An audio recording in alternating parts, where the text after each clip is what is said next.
Depuis plusieurs jours, des soupçons de pédopornographie pèsent sur Pierre Palmade. Ils font suite au signalement d'un homme, Patrick M., assurant que l'humoriste lui aurait montré des images de pédopornographie. Un autre témoin, Fabien F., dit Tony, disait quant à lui être en possession de 2 vidéos montrant l'humoriste en plein visionnage de contenu pédopornographique, images qu'il a remises à la police. Si l'enquête n'a pas mené à leur mise en garde à vue, ces 2 hommes, proches de Pierre Palmade, avaient été entendus dans la semaine. Depuis, ce sont 2 autres hommes qui ont été mis en garde à vue car ils apparaîtraient sur les dites vidéos. La chaîne BFM TV est en mesure de confirmer ce samedi 25 février qu'un des 2 hommes a été remis en liberté.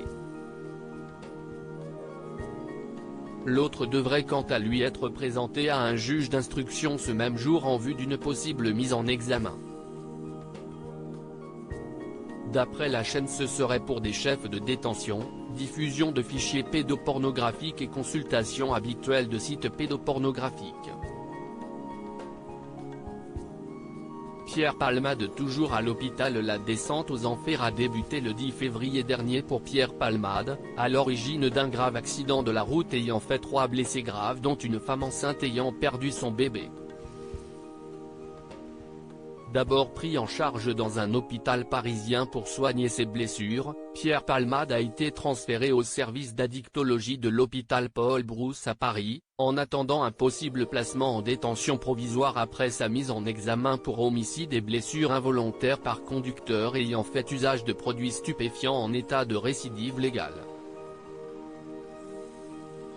La décision est attendue ce lundi 27 février.